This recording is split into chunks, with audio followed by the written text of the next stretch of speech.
Roman Reigns ने summer slam में return करने के साथ एक ऐसी चीज कर दी जो मैं पिछले 7 साल से कंटेंट बना रहा हूँ इस चैनल पे। मैंने तो ना कभी देखी और ना सुनी। अभी इससे पहले वाली वीडियो में मैंने आपको बताया था कि वो कस्टम जो बेल्ट है रोमन रेंस की, उसको डब्ल्यूडब्ल्यूई ने अपनी वेबसाइट पर लगाया हुआ है और इसके जो टोटल पीसेस थे, यानी कि टोटल जो नंबर था वो 1316 ही था। मतलब इतनी बेल्ट्स थी जो कि रोमन रेंस के टाइटल रेन के डेज के बराबर हैं।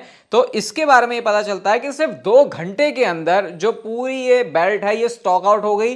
1316 जो यूनिट है वो बिक गए और इसकी एक की कॉस्ट थी $600 और डब्ल्यूडब्ल्यूई ने सिर्फ 2 घंटे के अंदर इससे जनरेट कर लिए हैं $800K। अगर इसे इंडियन रुपीज में कन्वर्ट किया जाए तो ये 8 करोड़ रुपए या उससे थोड़ा सा नीचे के आसपास आते हैं, अगर मेरी कैलकुलेशन सही लग रही है। बाकी जिसकी कैलकुलेशन हो गई है वो बताना। तो ये काम सिर्फ रोमन रेंस ने 2 घंटे में किया और मैं सही बता रहा हूं, मैं अलग अलग आपको स्टैट्स बताते रहता हूं चैनल पे, मर्चेंडाइज का ऐसा वैसा।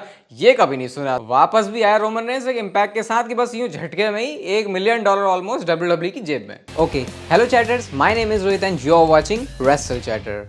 वेलकम है गाइस आपका वॉइस ऑफ रेसलिंग के आज के दूसरे एपिसोड में। और वैसे आई थिंक एपिसोड नंबर है 469। और सबसे पहले जजमेंट डे की बात करते हैं। भाई बहुत कुछ हो रहा है जजमेंट डे के अराउंड। सबसे पहले तो फिन बैलर का आपको रिएक्शन दिखाता हूं मैं। उन्होंने ट्वीट किया जहां पे वो लिखते हैं I woke up in a good mood. और ऑब्वियसली उनका मूड अच्छा ही होगा। और भाई हम लोग हैं जो कि हम लॉन्ग टर्म स्टोरी टेलिंग को देख नहीं रहे क्योंकि स्टोरी ही इतनी पुरानी हो जा रही है। आज से ठीक 1 साल पहले समर स्लैम में बैलर का मैच सेथ रॉलिंस के साथ हुआ था और वहां पर वो ब्रीफकेस के ऊपर फिन बैलर ने स्टॉम्प खाया था और उस वजह से वो शायद जीत सकते थे मैच, लेकिन जीत नहीं पाया। और उस टाइम पे जो ब्रीफकेस है वो डेमन प्रीस्ट के पास था। तो सोचो अब इस समर स्लैम में फिन बैलर ने वो काम किया है, कॉस्ट करने का डेमन प्रीस्ट को उनकी वर्ल्ड हेवीवेट चैंपियनशिप। तो भाई मैं तो बहुत एक्साइटेड हूं, मैं खुश भी हूं फिन बैलर के लिए कि फाइनली उनको वो टॉप लेवल का स्पॉट मिलेगा क्योंकि डेमन प्रीस्ट चैंपियनशिप हार कर आए हैं। अगर वो टाइटल के पीछे जाते भी हैं दोबारा तो फिन बैलर तो उनका पीछा नहीं छोड़ने वाले। इसके साथ साथ जेडी मैकडोना भी क्या जजमेंट डे से अलग हो गए। उन्होंने इंस्टाग्राम पे पोस्ट डाली है जहां पे लिखते हैं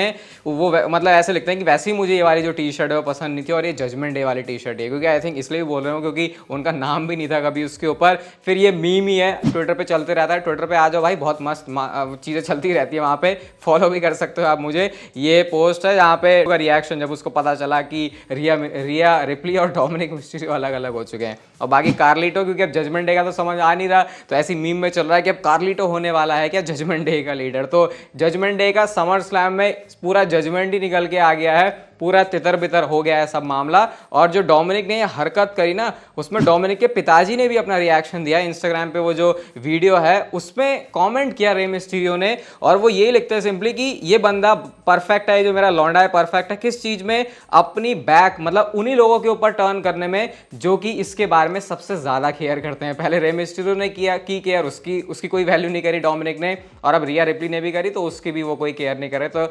ऐसा करके एक जो बाप है वो अपने बेटे को लेकर इस संसार के आगे अपना जो दुख है उसको व्यक्त कर रहा है। क्या आज हमने जो समर स्लैम का शो देखा वो डब्ल्यूडब्ल्यूई का आखिरी शो है समर स्लैम का, जो कि सिर्फ एक नाइट का होगा? क्योंकि प्रेस इवेंट में, प्रेस कॉन्फ्रेंस में ट्रिपल एच ने आके यही बोला कि कैसा है कि ये हम लास्ट समर स्लैम देख रहे हैं जो कि 1 नाइट का होगा। तो वो बोलते हैं कि शायद हाँ इसका आंसर है। और इसमें ट्रिपल एच ये भी ऐड करते हैं कि बहुत सारी ऐसी चीज़ें थी जो कि हमको समर स्लैम के कार्ड में ऐड करनी थी लेकिन फिर वो नहीं हो सकती क्योंकि फिर शो हम 7-8 घंटे का नहीं बना सकते जो मेन वाला शो होता है। जैसे जो 4:30 बजे से शुरू हुआ था और आई थिंक 8:30 बजे के आसपास से खत्म हुआ था, 4 घंटे का था। तो ट्रिपल एच उस चीज़ को अलाउ नहीं कर सकते। तो इसलिए शायद अब जो नेक्स्ट टाइम से समर स्लैम है, वैसे अगला जो समर स्लैम है वो तो वैसे भी 2 नाइट्स का होने वाला है। मैं आपको चैनल पर आई थिंक 1-2 महीने पहले बताया है ये, क्योंकि वो अनाउंसमेंट उसकी पहले हो चुकी है और उसके बाद से भी शायद डब्ल्यूडब्ल्यूई टारगेट कर रही है कि हर बार समर स्लैम को 2 नाइट्स का इवेंट बनाया जाएगा। इस हिसाब से रेसलमेनिया के बाद जो डब्ल्यूडब्ल्यूई सबसे बड़ा पीवीपी कंसीडर कर रही है इस पॉइंट पे वो समर स्लैम है, ना कि रॉयल रंबल, जो कि अभी थोड़ा सा सुनने में अजीब लग रहा है। बट अगर डब्ल्यूडब्ल्यूई का लॉन्ग टर्म में यही गोल है तो शायद फिर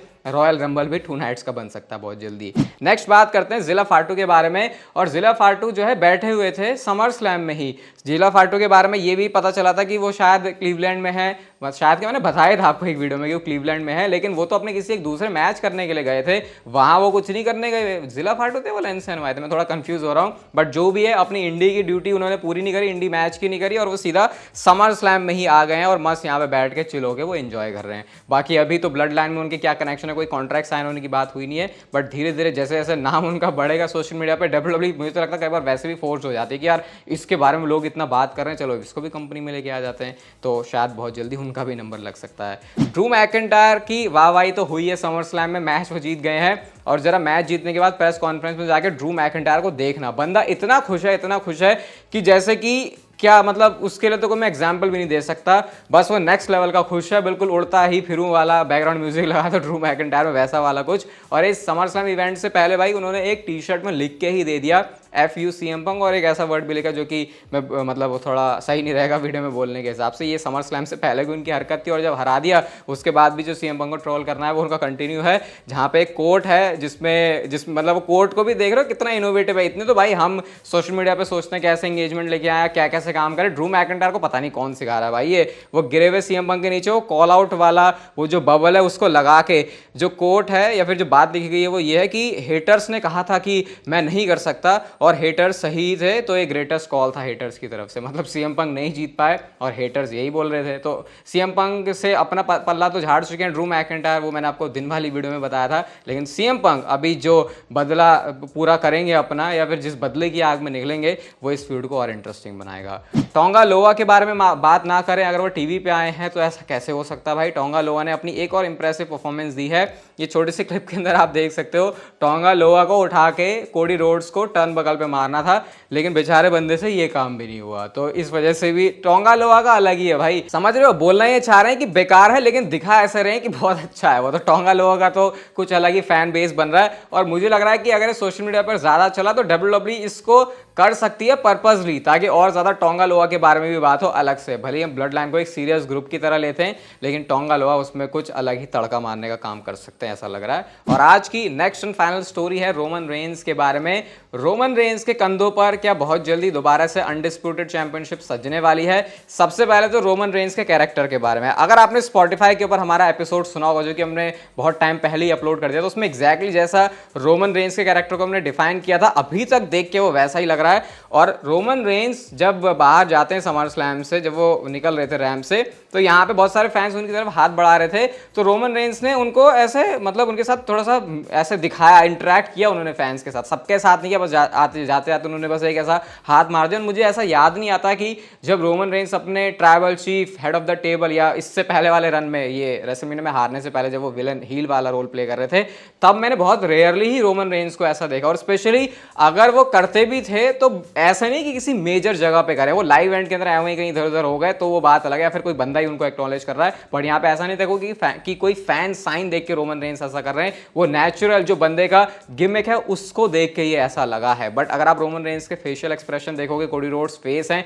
तो ऐसा भी नहीं था कि वो बिल्कुल उनके साथ यारी दोस्ती कर रहे हैं। तो ये हमने एग्जैक्टली भाई ऐसा ही डिफाइन किया था। अगर आपने वो स्पॉटिफाई पर एपिसोड सुना होगा तो आपको पता होगा। बट सवाल है उनके अनडिस्प्यूटेड चैंपियनशिप के मैच का, तो भाई बात कुछ ऐसी है कि प्रेस कॉन्फ्रेंस जो होती है समर स्लैम के बाद, उसमें ये चीज क्लियरली बोली है कोडी रोड्स ने कि रोमन रेंस और मेरा एक मैच होना चाहिए। अब कोडी रोड्स ने क्या बोला और ये चीज होने के चांस कब हैं उसको थोड़ा सा डिस्कस करते हैं। तो वो ये कहते हैं कि रोमन रेंस के रीमैच की बात मतलब उनसे यही पूछते हैं कि रोमन और तुम एक दूसरे को देख रहे हो तो भाई क्या चल रहा है। तो कोडी पहले तो बोलते हैं भाई देखो प्लान्स जो है वो कभी भी चेंज हो जाते हैं, जैसा रेसलमेनिया के टाइम में हमने देखा, वो डॉक्यूमेंट्री वाली वीडियो को भी प्रमोट कर रहे थे। और कहते हैं कि रोमन रेंस ने टाइटल के लिए बहुत कुछ किया हुआ है, बट साथ में वो ये भी कहते हैं कि रोमन रेंस बहुत टफ बंदा है, वो बहुत बुरी तरीके से हिट करता है। बात उन्होंने लेकिन ये क्लियर बोल दी कि Roman Reigns versus Cody Rhodes, that match it has to happen. तो अब जब चैंपियन बंदा खुद ये बात बोल रहा है तो ये चीज बहुत वैसे भी ऑब्वियस ही हो जाती है कि रोमन रेंस हारे थे कोडी रोड्स से, अब वो चैंपियन है।